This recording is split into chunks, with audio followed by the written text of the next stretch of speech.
Good morning students. Chapter 12માં આપણે થર્મોડાયનેમિક્સનો પ્રથમ નિયમ તેમજ વિશિષ્ટ ઉષ્માઓ, જેમાં વાયુ માટે આપણે અચળ કદે અને અચળ દબાણે અનુક્રમે સીવી અને સીપી વચ્ચેનો સંબંધ પણ મેળવ્યો હતો. આજના લેક્ચરમાં આપણે જોઈએ કે થર્મોડાયનેમિક્સના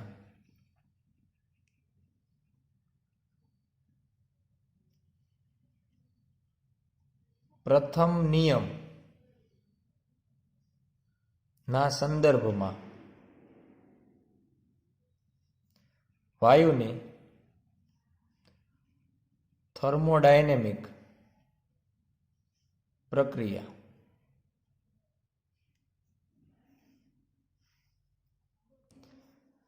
ઘણી બધી વખત એવું બનતું હોય કે આપણે વાયુની એકની એક અવસ્થા જુદી જુદી ઘણી બધી રીતે મેળવી શકીએ. ઉદાહરણ તરીકે આપણે એવું કહીએ કે ધારો કે આપણે કોઈ વાયુ પાત્ર તરીકે નળાકાર લીધેલું છે અને એને આપણે એક ઉષ્મા પ્રાપ્તિ સ્થાન પર રાખેલું છે. અહીંયા આપણે આ ઉષ્મા પ્રાપ્તિ સ્થાન લઈએ. આના અંદર આપણે એક પિસ્ટન હવા ચુસ્ત રીતે ઉપર રાખી દીધો છે અને આના અંદર આપણે કોઈ વાયુ, આદર્શ વાયુ ભરેલ છે જેની ઘનતા પ્રમાણમાં ઓછી હોય એવો. ધારો કે અહીંયા આપણે તાપમાન વધારવું છે, એટલે આપણે આ એક અવસ્થા છે કે આપણે વધારે તાપમાન હોય એવી અવસ્થામાં પહોંચવું છે. તો આના માટે ઘણી બધી રીત વાપરી શકાય. જેમ કે આપણે ઝડપથી આ પિસ્ટનને નીચે તરફ ધક્કો મારીએ એટલે પિસ્ટન વચ્ચે ક્યાંક આવી જશે, જેના કારણે વાયુ જે છે એમાં જોઈ શકાય કે કદ ખૂબ જ ઘટી જાય, દબાણ વધી જાય અને એના લીધે તાપમાન પણ વધી જશે એકબીજા સાથેની અથડામણના કારણે. એવું પણ બની શકે છે કે આ ઝડપથી નીચે ધકેલવાને બદલે આપણે વાત કરી પિસ્ટનને, આવું ન કરતા આપણે એવું પણ કરી શકાય કે ઉષ્મા પ્રાપ્તિ સ્થાનમાંથી એને ઉષ્મા આપવામાં આવે.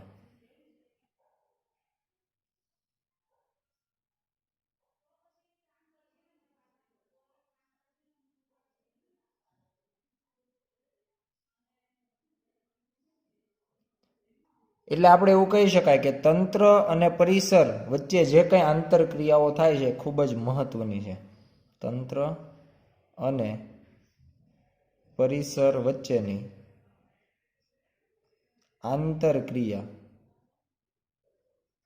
ખૂબ જ મહત્વની છે અને જે કંઈ શરત છે, આ જે શરતો છે કે પિસ્ટનને નીચે ધકેલવામાં આવે અથવા તો ઉષ્મા પ્રાપ્તિ સ્થાન દ્વારા ઉષ્મા આપવામાં આવે, આ શરતો મુજબ એને એક ચોક્કસ પ્રક્રિયા એવું નામ આપવામાં આવે. કે પ્રક્રિયા જે છે જે પ્રમાણે થાય છે એ પ્રક્રિયાનું કંઈક નામ હોય, કંઈક પ્રક્રિયા તરીકે, ચોક્કસ પ્રક્રિયા તરીકે ઓળખવામાં આવે. એવી અમુક પ્રક્રિયાઓની આજે આપણે વાત કરવાના છીએ. એમાંની પહેલી જે પ્રક્રિયા છે એ લઈશું આપણે અહીંયા સમદાબ પ્રક્રિયા. નામ પરથી જ આપણને ખ્યાલ આવી જશે કે આ પ્રક્રિયામાં શું કરવાનું છે. આ પ્રક્રિયામાં આપણે એવું કહી શકીએ કે જે પ્રક્રિયા દરમિયાન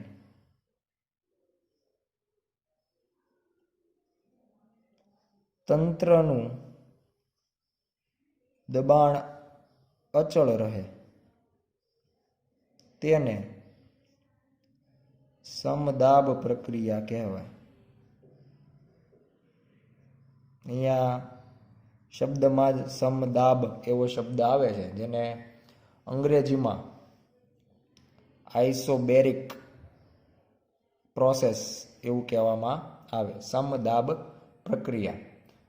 આ પ્રક્રિયામાં આપણે એવું કહી શકાય કે જેમ જેમ આપણે કોઈ પણ પ્રક્રિયા કરીએ પણ દબાણ જો અચળ રહેતું હોય તો એક અવસ્થામાંથી અંતિમ બીજી અવસ્થામાં પહોંચે તો કદ, તાપમાન બદલાઈ શકે પણ એનું દબાણ બદલાતું નથી. એટલે પ્રક્રિયા દરમિયાન વચગાળાની અવસ્થાઓમાં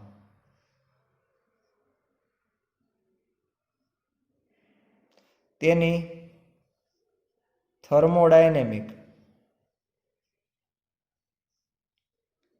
વિધેયો એટલે કે રાશિઓ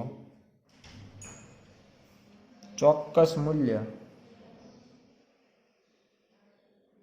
ધરાવે છે. એટલે જે આપણે કદ તાપમાનની વાત કરી એ થર્મોડાયનેમિક વિધેય એટલે કે રાશિઓ કહેવાય, એ કંઈક ચોક્કસ મૂલ્ય ધરાવતા હશે. આ પ્રક્રિયામાં થતા કાર્યની જો આપણે વાત કરીએ તો કાર્ય માટેનું આપણું સમીકરણ W is equal two integration P dV સમીકરણ મુજબ કાર્ય મેળવી શકાય. આના પહેલાં પણ આપણે કાર્યની વાત કરી ચૂક્યા છીએ. ધારો કે શરૂઆતનું કદ V1 અને અંતિમ કદ V2 હોય તો integration V1 V2 P dV. અને જ્યારે આપણે સંકલન કરશું ત્યારે આપણે કીધું છે કે સમદાબ પ્રક્રિયા છે એટલે દબાણ જે છે એ અચળ આવશે અને ઇન્ટિગ્રેશન dV રહેશે V1 થી V2. અને જ્યારે આપણે આનું સંકલન કરશું ત્યારે આપણને એનો જવાબ છે એ P કૌંસમાં V2 માઇનસ V1 જેને આપણે ડેલ્ટા V વડે જ દર્શાવીએ છીએ. એટલે P ડેલ્ટા V સ્વરૂપે આપણને કાર્ય જે છે એ મળવાનું છે. આને કહી દઈએ સમીકરણ નંબર 1. અને જો આપણે થર્મોડાયનેમિકના પ્રથમ નિયમના સંદર્ભમાં વાત કરીએ તો એના માટે આપણે એવું લખી શકાય કે Q ઇઝ ઇક્વલ ટુ, સામાન્ય રીતે જે પહેલો નિયમ છે is equal to delta E internal plus W. અને એને આપણે એની વિશિષ્ટ ઉષ્મા જે છે એની સાથે પણ સાંકળી દઈએ તો એમાં આપણે Qને જો સૂત્રનો કરતા બનાવીએ તો એનું સૂત્ર મળશે mu CP into delta T. અહીંયા આપણે અચળ દબાણે વાત કરી છે એટલે ઉષ્માને પણ આપણે QP વડે દર્શાવીએ, કારણ કે અચળ દબાણે આપવી પડતી અથવા ગુમાવવી પડતી ઉષ્મા સ્વરૂપે એને દર્શાવી શકાય.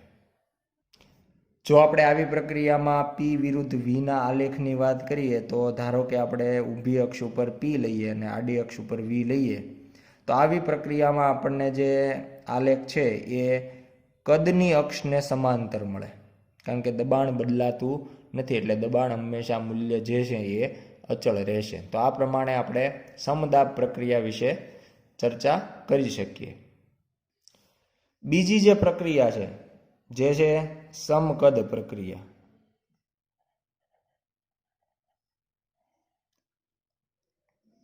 આ જે પ્રક્રિયા છે એના માટે આપણે આવી પ્રક્રિયાને અંગ્રેજીમાં આઇસોક્લોરિક પ્રોસેસ એવું કહેવામાં આવે. અને નામ ઉપરથી જ ખબર પડી જાય કે સમકદ પ્રક્રિયામાં તંત્રનું કદ અચળ રહે છે. ટૂંકમાં આવી રીતે આપણે એની જે વ્યાખ્યા છે એ આપી શકાય. બીજું મહત્વનું કે સમકદ પ્રક્રિયા હોય એટલે એના માટે delta V is equal two 0 અને delta V is equal two 0 હોય તો W is equal two P delta V is equal two 0 એટલે કાર્ય પણ ન થાય. કોઈ જાતનું આપણને આવી પ્રક્રિયા દરમિયાન કાર્ય મળતું નથી. અને જો હવે આપણે થર્મોડાયનેમિક્સનો પ્રથમ નિયમ લખીએ Q is equal to delta E internal plus W શૂન્ય હોવાને કારણે આપણને Q is equal to delta E internal એવું લખી શકાય. એટલે કે સમકદ ફેરફાર દરમિયાન તંત્રની આંતરિક ઉર્જાનો ફેરફાર એ તંત્ર વડે વિનિમય પામતી ઉષ્મા જેટલો જ હોય. આંતરિક ઉર્જા કોના દ્વારા મળશે તો કે એણે જે ઉષ્માનો વિનિમય કર્યો છે. એટલે આ પ્રમાણે આપણે થર્મોડાયનેમિક્સનો પ્રથમ નિયમ છે એ લખી શકાય.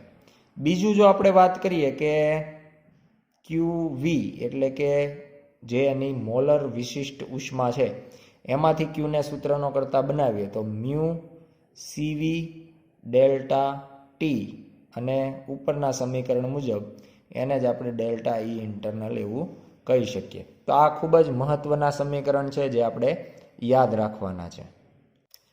ત્યારબાદ ત્રીજી જે પ્રક્રિયા છે એ છે સમતાપી પ્રક્રિયા,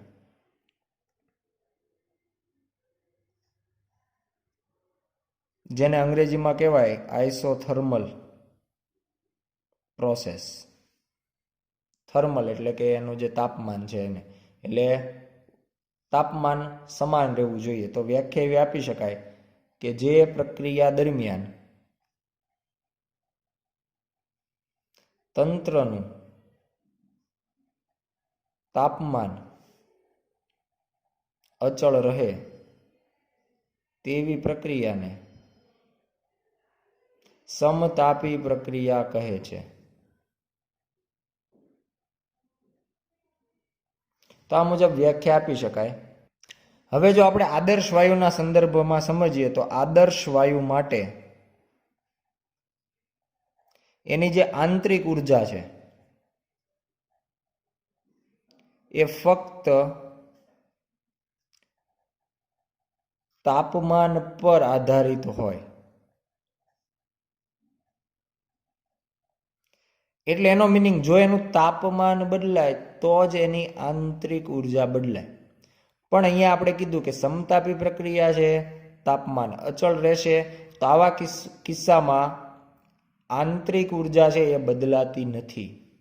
અને જો આંતરિક ઉર્જા ન બદલાય તો એના માટે લખી શકાય કે સમતાપી પ્રક્રિયા દરમિયાન delta E internal is equal two 0.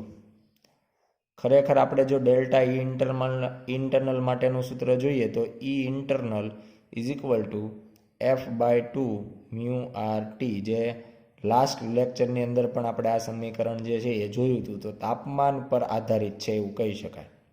જો તાપમાન ન બદલાય તો એની આંતરિક ઉર્જા પણ ન બદલાય અને આંતરિક ઉર્જાનો ફેરફાર શૂન્ય મળે. અને આવા કિસ્સામાં આપણે થર્મોડાયનેમિક્સનો પ્રથમ નિયમ લખીએ તો Q is equal two W બને,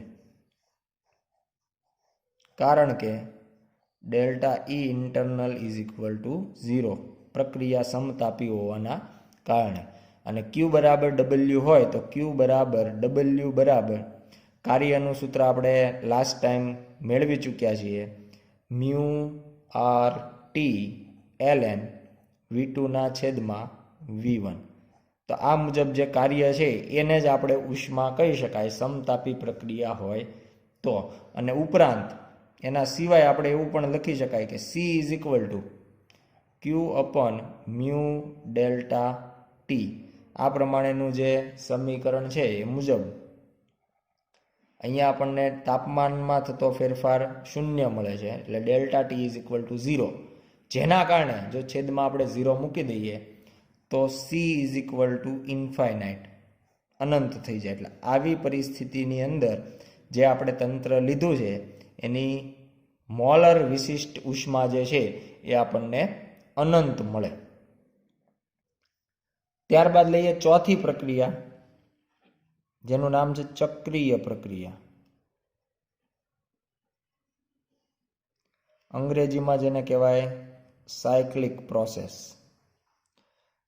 તો આના માટે પણ આપણે લાસ્ટ ટાઈમ વાત કરી હતી. ચક્રીય પ્રક્રિયા એટલે કે વિગતવાર જો વ્યાખ્યા આપીએ તો જે પ્રક્રિયા દરમિયાન તંત્રને તેની એક થર્મોડાયનેમિક સંતુલન અવસ્થામાંથી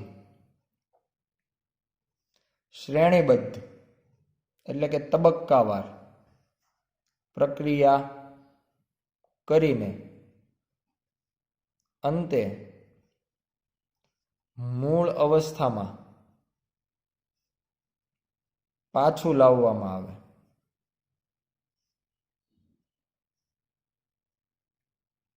તેવી પ્રક્રિયાને ચક્રીય પ્રક્રિયા કહે છે. તો આ પ્રમાણે આપણે ચક્રીય પ્રક્રિયા છે એના માટે વ્યાખ્યા આપી શકીએ.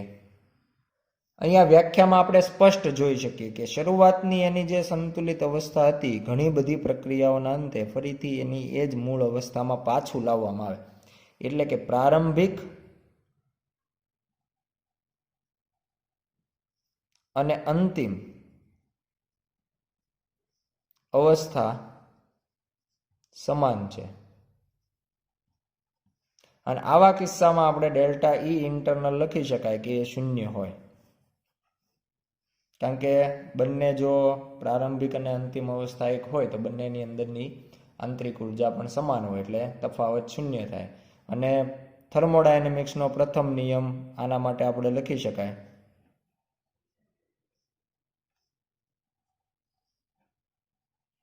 Q બરાબર W, કારણ કે ડેલ્ટા ઈ ઇન્ટરનલ 0 છે. તો આના ઉપરથી એવું કહી શકાય કે ચક્રીય પ્રક્રિયા દરમિયાન તંત્ર અને પરિસર વચ્ચે વિનિમય પામતી ઉષ્મા ઉર્જાનો ચોખ્ખો જથ્થો તંત્ર વડે થતા ચોખ્ખા કાર્ય જેટલો હોય છે. ચોખ્ખા એટલે કે કુલ કાર્ય અને કુલ ઉષ્માની વાત થાય છે. ઘણી વખત આપણે તબક્કાવાર Q1 Q2 ઉષ્માઓ એને આપવામાં અને એમાંથી પાછી લઈ લેવામાં આવે, એટલે બંનેનું પરિણામી છે એને આપણે એનો ચોખ્ખો જથ્થો કહેતા હોય. એ જ પ્રમાણે તંત્ર દ્વારા અમુક કાર્ય થતું હોય અથવા એના પર અમુક કાર્ય થતું હોય W1 W2, તો જે તંત્ર દ્વારા થાય એને ધન અને તંત્ર પર થાય એને ઋણ લઈ અને બંનેનું પરિણામી છે એને આપણે ચોખ્ખું કાર્ય કહી શકાય. તો આ પ્રમાણે આપણે ચક્રીય પ્રક્રિયા માટે થર્મોડાયનેમિક્સના પ્રથમ નિયમના સંદર્ભમાં પ્રક્રિયા સમજી શકાય. ત્યારબાદ પાંચમી પ્રક્રિયા જોઈએ. પાંચમી જે પ્રક્રિયા છે નામ છે સમોષ્મી પ્રક્રિયા,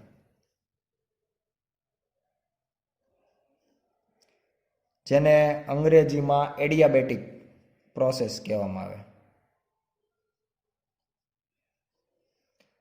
તો આ એડિયાબેટિક પ્રોસેસ જે છે, સમોષ્મી પ્રક્રિયા છે, તો એમાં એની જે ઉષ્મા છે એ સમાન રહેતી હોય. ઉષ્મા ક્યારે સમાન રહેતી હોય? તો કે જ્યારે એને ઉષ્માની દ્રષ્ટિએ અલગ કરેલું હોય. અલગ કરેલું એટલે કે તંત્ર અને પરિસર વચ્ચે ઉષ્મા ઉર્જાનો કોઈ વિનિમય થતો નથી. એટલે જે પ્રક્રિયા દરમિયાન અથવા જે પ્રક્રિયામાં તંત્ર અને પરિસર વચ્ચે ઉષ્મા ઉર્જાનો વિનિમય થતો નથી તેને સમોષ્મી પ્રક્રિયા કહે છે.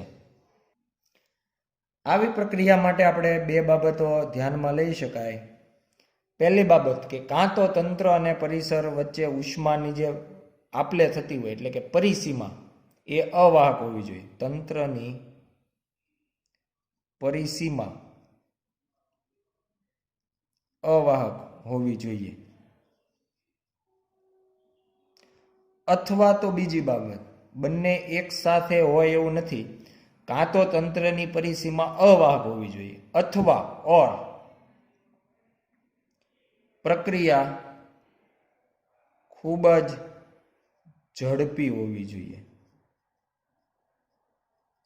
ઝડપી પ્રક્રિયા દરમિયાન પણ સમોષ્મી પ્રક્રિયા ગણી શકાય, એટલે ઉષ્માનો કોઈ જાતનો વિનિમય થતો નથી. પરિસીમા અવાહક હોય તો આપણે સમજી શકાય કે કોઈ જાતની ઉષ્માની આપલે થશે નહીં. પરંતુ જો પ્રક્રિયા ખૂબ જ ઝડપી હોય તો પણ આવું થઈ શકે. ઉદાહરણ તરીકે જો આપણે લઈએ ધ્વનિ તરંગો,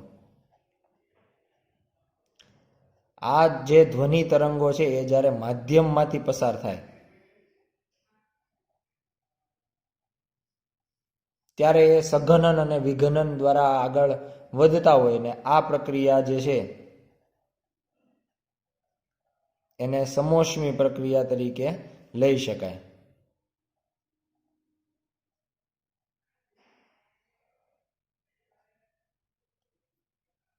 કારણ કે ખૂબ જ ઝડપી પ્રક્રિયા છે. એ જ પ્રમાણે સાયકલમાં હવા પૂરવાનો પંપ,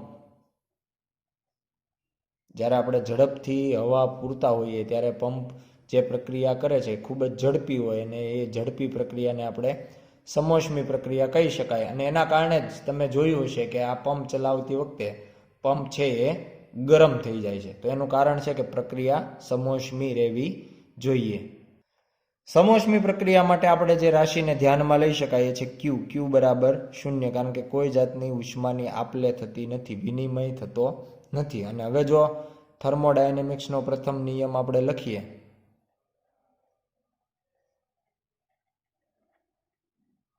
તો ક્યુ બરાબર 0 હોવાથી 0 is equal to delta internal plus W, કારણ કે ક્યુ બરાબર 0. તો આના ઉપરથી delta E internal is equal two minus W, આ પ્રમાણેનું સમીકરણ મળે. અને આ સમીકરણનો આપણે અર્થ એવો સમજી શકાય કે જો તંત્ર વડે કાર્ય થાય તો તેની આંતરિક ઉર્જામાં ઘટાડો થાય. સમોષ્મી પ્રક્રિયા દરમિયાન તંત્ર વડે કાર્ય થાય, તંત્ર વડે કાર્ય થાય તો એમાં ડબલ્યુ ધન લેવાનો થાય અને આગળ આ માઇનસની નિશાની, એટલે ડેલ્ટા ઈ ઇન્ટરનલ આપણને ઋણ મળે, એટલે કે આંતરિક ઉર્જામાં ઘટાડો થાય. તેમજ તંત્ર પર કાર્ય થાય તો તેની આંતરિક ઉર્જામાં વધારો થાય. જ્યારે સમોષ્મી પ્રક્રિયા થતી હોય તો સમોષ્મી પ્રક્રિયા માટે, અને આ પણ આદર્શ વાયુ માટેની આપણે વાત કરીએ છીએ, દબાણ અને કદનો સંબંધ PV race to gamma is equal to અચળ આ મુજબનો હોય, જે આપણે કોઈ તારવણી દ્વારા મેળવવાનું નથી, ડાયરેક્ટ જ આપણે સમીકરણ યાદ રાખવાનું છે. P into V raise to gamma is equal to અચળ. અહીંયા ગામા જે ઘાત છે એ માત્ર વીની ઘાત છે, પીની ઘાત અહીંયા 1 છે, એટલે P into V raise to gamma. જ્યાં આપણે ગામા જે છે એની લાસ્ટ લેક્ચરમાં ચર્ચા કરી હતી, CP/CV, અચળ દબાણે મોલર વિશિષ્ટ ઉષ્મા અને અચળ કદે મોલર વિશિષ્ટ ઉષ્માનો જે ગુણોત્તર હોય એને ગામા તરીકે લેવામાં આવે છે. હવે જો કોઈ પ્રક્રિયા માટે આપણે એવું કહીએ કે પ્રારંભિક અવસ્થામાં એનું દબાણ P1 છે અને કદ V1 છે, અને અંતિમ અવસ્થામાં દબાણ P2 અને કદ V2 છે, અને આ પ્રક્રિયા સમોષ્મી પ્રક્રિયા છે, તો એમાં આપણે કહી શકાય કે શરૂઆતમાં PV રેસ ટુ ગામા, એટલે શરૂઆતમાં આપણે લખી શકાય P1 V1 raise to gamma is equal to અચળ બરાબર. અંતિમ અવસ્થામાં ગુણાકાર શું લખાશે તો કે P2 V2 raise to gamma, એ પણ અચળ હશે. એટલે બંને વખતે P1 V1 હોય કે P2 V2 હોય ત્યારે આ પ્રમાણેની જે રાશિ લેવામાં આવે એ બંને વખતે સમાન મળે. એટલે અહીંયા જે કંઈ અચળ આવે એની તરીકે આપણે P1 V1 raise to gamma પણ લખી શકાય અને P2 V2 raise to gamma પણ લખી શકાય. સીધો નિયમ આના ઉપરથી જો આપણે લખીએ તો ખરેખર તો આ નિયમ એવો છે કે P ચલે છે 1/V રેસ ટુ ગામા. અહીંયા આપણે P અને V ની વાત જે કરી રહ્યા છીએ એમાં P અને V નો સીધો સંબંધ આવો મળે કે P જે છે એ V ની ગામા ઘાતના વ્યસ્ત પ્રમાણમાં છે. P V ની ગામા ઘાતના વ્યસ્ત પ્રમાણમાં છે. એટલે જ્યારે આપણે P1 V1 અથવા પ્રારંભિક અને અંતિમ અવસ્થા બંનેની વાત કરવી હોય ત્યારે આપણે નીચે મુજબનું સૂત્ર લખી શકાય, અને એમાં P1 V1 raise to gamma બરાબર direct P2 V2 raise to gamma દર્શાવી શકાય. હવે આપણે સમોષ્મી પ્રક્રિયા દરમિયાન થતું કાર્ય મેળવીએ તો સમોષ્મી પ્રક્રિયા દરમિયાન થતું કાર્ય, તો એના માટે આપણું કાર્યનું જે મૂળ સમીકરણ છે એ ધ્યાનમાં લઈએ તો W બરાબર ઇન્ટિગ્રેશન V1 થી V2 PdV, આ પ્રમાણેનું આપણું સમીકરણ ધ્યાનમાં લઈએ. અને હવે અહીંયા આપણે જે તંત્ર લીધેલું છે અને પ્રારંભિક અવસ્થાની વાત કરીએ તો પ્રારંભિક અવસ્થા સાથે સંકળાયેલી રાશિઓ દબાણ P1, કદ V1 અને તાપમાન T1 લઈએ, અને અંતિમ અવસ્થા તો કદ માટે V2, દબાણ માટે P2 અને તાપમાન માટે T2, આ પ્રમાણેની રાશિઓ ધ્યાનમાં લઈ શકાય. અને સમોષ્મી પ્રક્રિયાનું જે સમીકરણ છે PV gamma is equal to અચળ તરીકે અહીંયા આપણે લઈ લઈએ સ્મોલ k. આના ઉપરથી આપણે જો P ને સૂત્રનો કરતા બનાવીએ તો P is equal to small k divide by V gamma. બીજું કે આપણે P1 V1 ગામા બરાબર P2 V2 ગામા બરાબર k પણ લખી શકાય, જે પણ આપણે અહીંયા દર્શાવી દઈએ. P1 V1 ગામા બરાબર P2 V2 gamma is equal two k. અહીંયા આ જે સમીકરણ છે એનો આપણે મૂળ કાર્યના સમીકરણમાં ઉપયોગ કરીએ તો W બરાબર ઇન્ટિગ્રેશન V1 V2 P ની જગ્યાએ આવી જશે k ના છેદમાં V ની ગામા ઘાત ઇન્ટુ dV. અને આ જે સમીકરણ છે એમાં આપણે કહી શકાય કે k એટલે અચળ છે, અચળાંક છે, એટલે એને સંકલનની બહાર લઈ શકાય. ઇન્ટિગ્રેશન V1 થી V2, અહીંયા આપણી પાસે જે k બહાર જતો રહે છે સંકલનની, અચળ છે એટલે 1 ના છેદમાં V ની ગામા ઘાત, અને એને જો અંશમાં લાવવામાં આવે તો V ની માઇનસ ગામા ઘાત થશે ઇન્ટુ dV. તો આ પ્રમાણે આપણને સંકલન જે છે એનું પદ મળશે. અને હવે આપણે સંકલન કરીએ તો સંકલનની અંદર આપણે જાણીએ છીએ કે માઇનસ ગામા ઘાત છે એમાં 1 નો વધારો થશે, એટલે બહાર જે k અચળ છે એ k કૌંસમાં V ની જે કંઈ ઘાત છે એમાં 1 નો વધારો થશે, એટલે માઇનસ ગામા પ્લસ 1, અને છેદમાં જે કાંઈ નવી ઘાત આપણને અહીંયા મળે છે એ ઘાત વડે એની છેદમાં ભાગાકાર થશે, એટલે માઇનસ ગામા પ્લસ 1. આ પ્રમાણે આપણને નવી ઘાત વડે ભાગાકાર જોવા મળશે. અને હવે એની લિમિટ મૂકી દઈએ, lower limit V1 upper limit V2, તો V1 થી V2. હવે જે સંકલન આપણને મળ્યું છે એના અંદર લિમિટ મૂકીએ તો k કૌંસમાં પહેલા V ની જગ્યાએ આવશે અપર લિમિટ, એટલે V ની જગ્યાએ થઈ જશે V2, એટલે V2 ઘાત થશે માઇનસ ગામા પ્લસ 1. એટલે આ અપર લિમિટ આપણે મૂકી, માઇનસ લોઅર લિમિટ એટલે માઇનસ, હવે V ની જગ્યાએ લખાશે V1, તો V1 ની ઘાત માઇનસ ગામા પ્લસ 1 છેદમાં અહીંયા આપણે માઇનસ ગામા પ્લસ 1 છે તો 1 જે છે પ્લસ છે એટલે એને પહેલા લખીએ 1 માઇનસ ગામા, એટલે માત્ર ક્રમ ઉલટાવ્યો છે કારણ કે ધન પદ પહેલા લખતા હોય અને ઋણ પછી લખતા હોય, એટલે આ પ્રમાણેનું સમીકરણ બનશે. હવે અહીંયા બંને પદનો k સાથે, બહાર જે k આપણે કોમન લીધેલો છે એને અંદર બંને પદ સાથે ગુણી દઈએ, જેનાથી આપણું સમીકરણ બનશે k V2 minus gamma plus 1 minus k V1 minus gamma plus 1 છેદમાં 1 માઇનસ ગામા.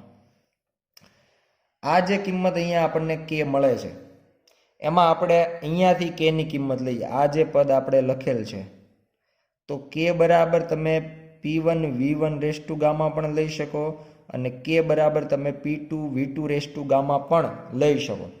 પણ અહીંયા આપણે બાજુમાં જે પદ છે, ધારો કે પહેલા પદમાં તમે જોઈ શકો કે V2 આવે છે, કે સાથે ગુણાકારમાં V2 છે, તો આપણે કે ની કિંમત P2V2 રેસ ટુ ગામા લઈશું. પણ બીજા પદની અંદર કે સાથે V1 ગુણાકારમાં છે, તો ત્યાં આપણે કે ની કિંમત P1V1 રેસ ટુ ગામા લઈશું. એટલે હવે આપણે સમીકરણ લખી શકીએ કે ની જગ્યાએ P2V2 રેસ ટુ ગામા અને into V2 minus gamma plus 1 minus અહીંયા કે ની જગ્યાએ લઈશું P1V1 રેસ ટુ ગામા અને સાથે V1 માઇનસ ગામા પ્લસ 1. એટલે આ પ્રમાણેનું સમીકરણ લખાશે અને છેદમાં 1 માઇનસ ગામા. હવે આપણે પહેલા પદને સાદુરૂપ આપીએ તો પહેલા પદમાં જોઈ શકો P2 તો રહેશે જ. અહીંયા આપણે જોઈ શકીએ V2 વાળા બે પદ છે, તો V2 ની ગામા ઘાત, V2 ની માઇનસ ગામા પ્લસ 1.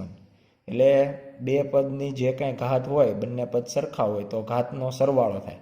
એટલે V2 ની ગામા માઇનસ ગામા પ્લસ 1 ઘાત, તો ગામા માઇનસ ગામા એટલે એ 0 થઈ જાય અને ઘાત તરીકે માત્ર એક જ ઘાત રહેશે. એટલે V2 ની એક ઘાત, એટલે એક ઘાત આપણે નોર્મલી દર્શાવતા નથી, એક હોય જ. એ જ રીતે બીજા પદમાં પણ એવું જ થશે. P1 V1 ની ગામા માઇનસ ગામા પ્લસ 1, એટલે ત્યાં પણ V1 જ રહેશે, છેદમાં 1 માઇનસ ગામા. આ પ્રમાણે આપણે કાર્યનું સમીકરણ મેળવી શકીએ. પણ અહીંયા છેદમાં આપણે જોઈ શકાય 1 માઇનસ ગામા. નોર્મલી ગામાનું મૂલ્ય જે CP/CV થી આપણે ગામા મેળવીએ છીએ એનું મૂલ્ય નોર્મલી 1 કરતાં મોટું મળે છે. એટલે જો આપણે 1 માઇનસ ગામા કરીએ તો આ જે કિંમત છે એ ઋણ મળે. અને એના કારણે આપણે શું કરી શકીએ તો અંશમાં જે છે એ માઇનસની નિશાની કોમન કાઢી શકાય અને એ છેદમાં આપી શકાય. એટલે પદ આખું બની જશે P1V1 માઇનસ P2V2 છેદમાં ગામા માઇનસ 1. એટલે આ પ્રમાણેનું સમીકરણ આપણને કાર્ય માટેનું મળશે. એટલે બંને જે પદ છે આમાં એક સાથે દર્શાવી દીધા, જેને આપણે સમોષ્મી પ્રક્રિયાનું સમીકરણ નંબર 1 કહી દઈએ. એટલે અહીંયા આપણે P1V1 માંથી માઇનસ કોમન કાઢીએ તો P2V2 માઇનસ બની જશે અને એ માઇનસ આપણે છેદમાં આપી દઈએ એટલે ગામા માઇનસ 1 થશે. હવે જો આપણે આદર્શ વાયુ સમીકરણ વાપરીએ, અવસ્થા સમીકરણ PV બરાબર μRT પરથી, તો એમાં શરૂઆતમાં આપણે P1V1 લીધા હોય તો અહીંયા T1 આવે અને P2V2 લીધા હોય તો અહીંયા T2 આવે. μR જે છે એ અચળ હોય. એટલે અહીંયા આપણી પાસે એવા જ પદ છે P2V2, તો અહીંયા P2V2 હોય તો એના જગ્યાએ થઈ જાય μRT2 અને P1V1 હોય તો એના જગ્યાએ μRT1. તો અહીંયા આપણી પાસે જે બંને પદ છે એમાં જો આપણે આદર્શ વાયુ સમીકરણ મુજબ મૂકીએ તો પહેલા આવે છે P1V1, તો એ મુજબ થઈ જશે μRT1 માઇનસ P2V2, તો એના જગ્યાએ μRT2 છેદમાં ગામા માઇનસ 1. તો એમાં આપણે μR કોમન લઈ લઈએ, કૌંસમાં T1 માઇનસ T2 છેદમાં ગામા માઇનસ 1, જેને આપણે કહી દઈએ સમીકરણ નંબર 2. હવે આ જે સમીકરણ નંબર 2 છે એના અંદર સમોષ્મી પ્રક્રિયા છે, એટલે આપણે એવું કહી શકાય કે C is equal two Q upon mu delta T, જે મોલર વિશિષ્ટ ઉષ્માનું સમીકરણ છે એના અંદર Q બરાબર 0 છે, કારણ કે સમોષ્મી પ્રક્રિયામાં Q આપણને 0 મળવાનો છે. તો એ મુજબ આવી પ્રક્રિયાની અંદર C પણ આપણને 0 જ મળે. સમોષ્મી પ્રક્રિયા દરમિયાન C જે વિશિષ્ટ ઉષ્મા છે, મોલર વિશિષ્ટ ઉષ્મા, એ 0 હશે. તો આ પ્રમાણે સમોષ્મી પ્રક્રિયા માટે કાર્યના જે સમીકરણ છે એ સમીકરણ 1 અને સમીકરણ 2 યાદ રાખવાના છે. જ્યારે આપણને દબાણ અને કદની વેલ્યુ આપી હોય ત્યારે કાર્ય માટે આપણે સમીકરણ 1 નો ઉપયોગ કરી શકાય. જો આપણને તાપમાનની માહિતી આપી હોય તો આપણે સમીકરણ નંબર 2 નો ઉપયોગ કરી અને કાર્ય મેળવી શકાય. આ પ્રક્રિયા ઉપરથી આપણે એ પણ યાદ રાખવાનું છે કે જ્યારે આપણને આ પ્રમાણેનું કોઈ સમીકરણ હોય પીવી રેસ ટુ કંઈક વીની કંઈક ઘાત હોય, અહીંયા એક સિવાયની કોઈ પણ ઘાત તમે લઈ શકો. જો એક ઘાત હોય તો અહીંયા તમે પી બરાબર કેના છેદમાં વીની એક ઘાત, અને વીની એક ઘાત હોય તો સંકલન આ મુજબ ન થાય પણ એમાં નેચરલ લોગ આવે, કારણ કે માઇનસ આ પ્રમાણે જ્યારે એને ફેરવીએ ત્યારે અહીંયા વીની માઇનસ એક ઘાત થાય અને માઇનસ એક ઘાતનું સંકલન ln વી થશે, એટલે નેચરલ લોગ ઓફ વી, જે આપણે તાપમાનના કિસ્સામાં મેળવી પણ ચૂક્યા છીએ.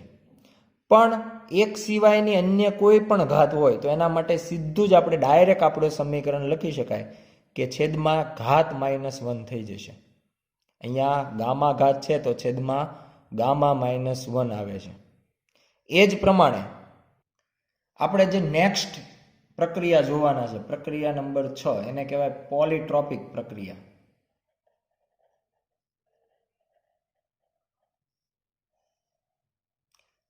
પોલીટ્રોપિક પ્રક્રિયા માટે આપણે એવું કહી શકાય કે P V raise to x બરાબર અચળ હોય,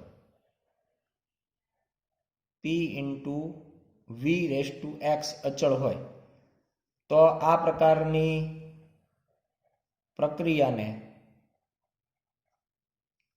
પોલીટ્રોપિક પ્રક્રિયા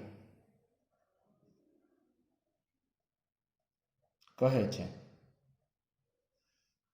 તો આ પ્રમાણે એની વ્યાખ્યા આપણે આપી શકાય. અને આ જે પ્રક્રિયા છે એમાં x બરાબર જો 1 હોય તો એ સમતાપી પ્રક્રિયા બને,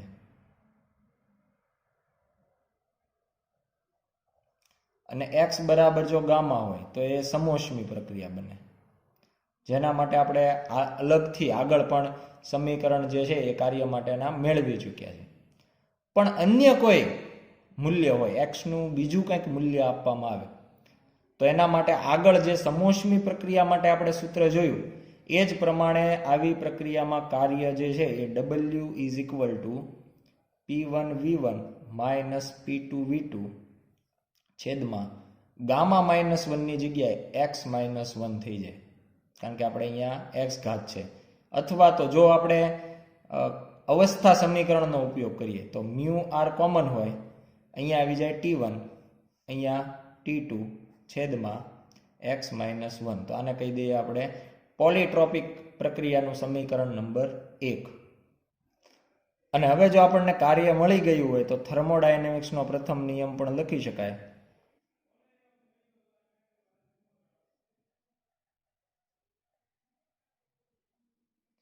Q is equal to delta E internal plus W. અહીંયા આપણે Q માટે લખી શકાય કે જે મોલર વિશિષ્ટ ઉષ્માનું સમીકરણ છે mu C delta T. Delta E internal, તો એના માટે આપણે જ્યારે સીપી અને સીવીની વાત કરી હતી ત્યારે આંતરિક ઉર્જા માટે આપણને સમીકરણ મળતું હતું મ્યુ સીવી ડેલ્ટા ટી.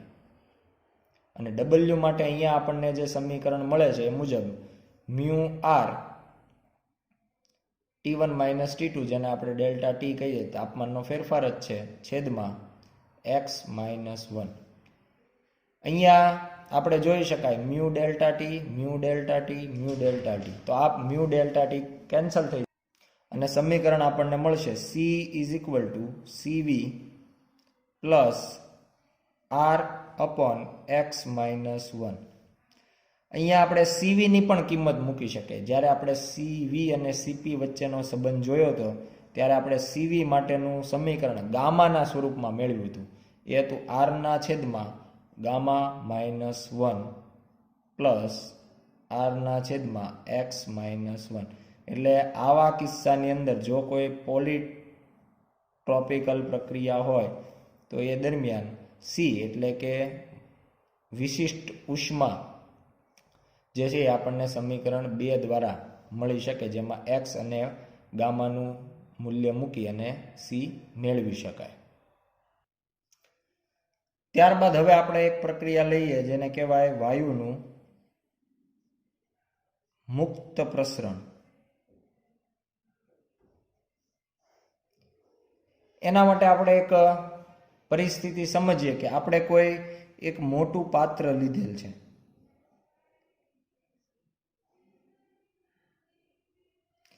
જેમાં વચ્ચે આપણે એક દિવાલ બનાવેલ છે. આ જે દિવાલ છે એ પોતે અવાહક છે. ચારે તરફની દિવાલ પણ અવાહક, એટલે બધી દિવાલ અવાહક. એના અંદર એક બાજુ આપણે એક વાયુ ભરેલ છે. એ જે વાયુ આપણે ધ્યાનમાં લીધો છે એનું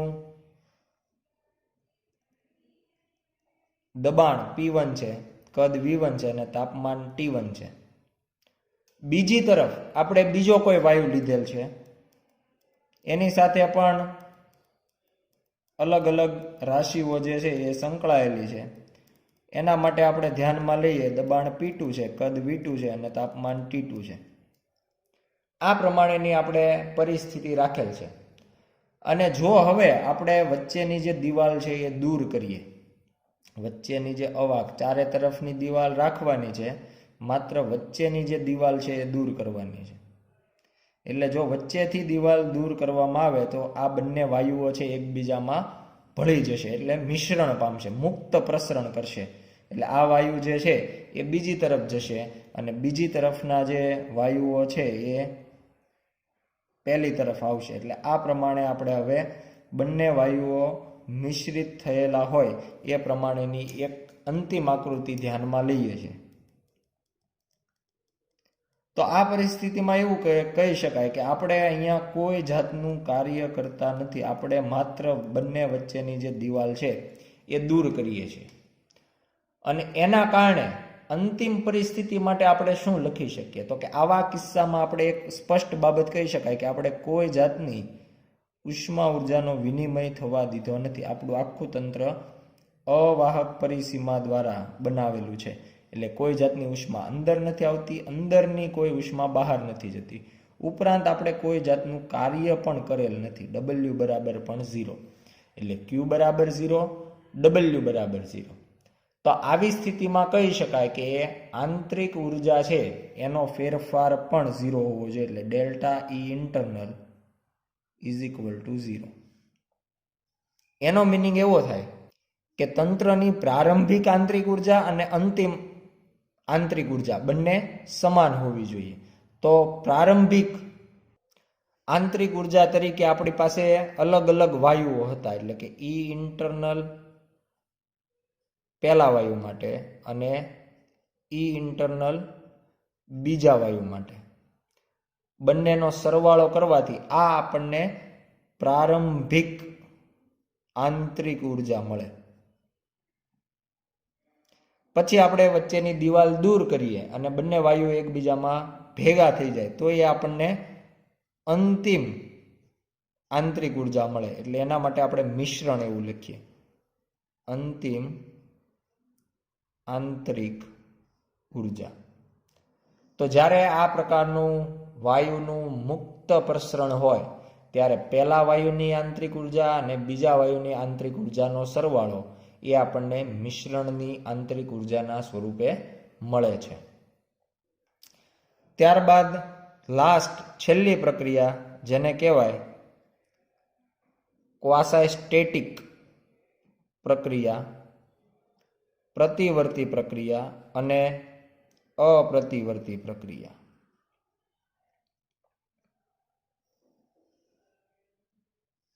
ક્વાસાઇસ્ટેટિક, રિવર્સિબલ અને ઇરરિવર્સિબલ પ્રોસેસીસ. હવે એના માટે પહેલા આપણે વાત કરીએ પ્રતિવર્તી. તો આપણે કોઈ તંત્રને I એટલે ઇનિશિયલ પ્રારંભિક અવસ્થામાંથી F અવસ્થા એટલે ફાઇનલ અવસ્થામાં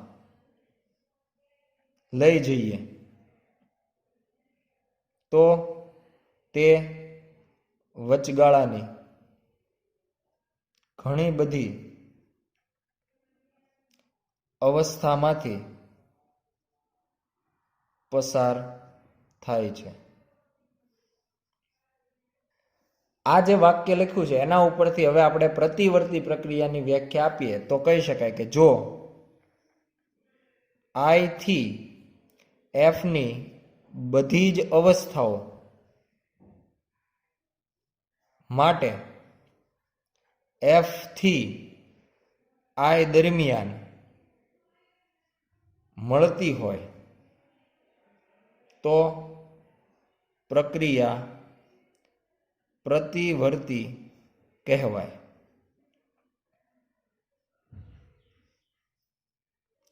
એટલે જ્યારે આપણે તંત્રને આઈ થી એફમાં લઈ જઈએ જે વચગાળાની અવસ્થાઓ મળે છે એ બધી ફરીથી જો આપણે એફમાંથી આઈ લાવતા મળતી હોય તો એવી પ્રક્રિયાને પ્રતિવર્તી કહેવાય. તેમ ન હોય તેવી પ્રક્રિયાને અપ્રતિવર્તી કહેવાય. એટલે ઘણી બધી વાર અમુક જે સંતુલિત વચગાળાની અવસ્થાઓ છે એ આપણને એવી ને એવી ન મળતી હોય તો એને આપણે અપ્રતિવર્તી તરીકે લખી શકાય. બીજું ક્વાસાઇસ્ટેટિક પ્રક્રિયા. તો ક્વાસાઇસ્ટેટિક માટે આપણે કહી શકાય કે ધીમે ધીમે થતી પ્રક્રિયાઓ ક્વાસાઇસ્ટેટિક પ્રક્રિયા તરીકે ઓળખાય છે. જ્યારે કોઈ પ્રક્રિયા ખૂબ જ ધીમેથી કરવામાં આવે તો એવી પ્રક્રિયાને આપણે ક્વાસાઇસ્ટેટિક પ્રક્રિયાઓ કહેતા હોઈએ છીએ. આ ત્રણેય પ્રકારની જે પ્રક્રિયા છે પ્રતિવર્તી, અપ્રતિવર્તી અને ક્વાસાઇસ્ટેટિક, તો એના સ્વરૂપમાં આપણે કહી શકાય કે પ્રતિવર્તી જે પ્રક્રિયા છે એમાં ઉષ્મા ઉર્જાનો કોઈ વ્યય થતો નથી.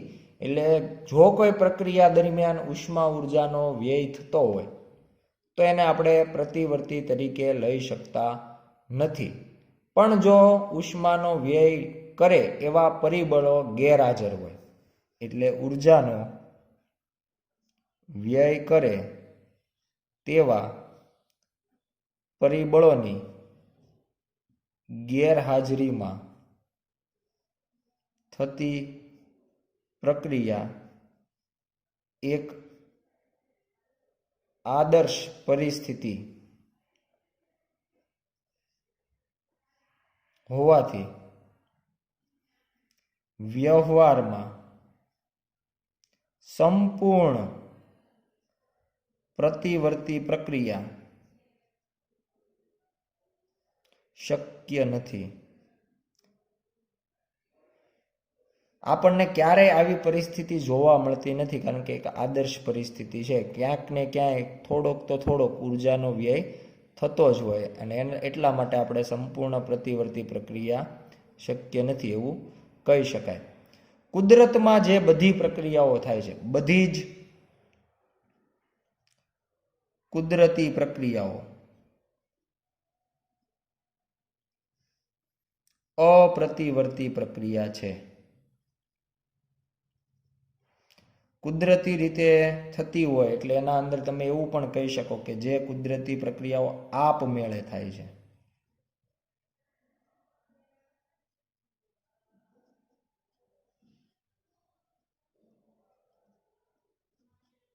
ઉદાહરણ તરીકે દાખલા સ્વરૂપે આપણે જો લઈએ તો કહી શકાય કે લોખંડનું કટાવું,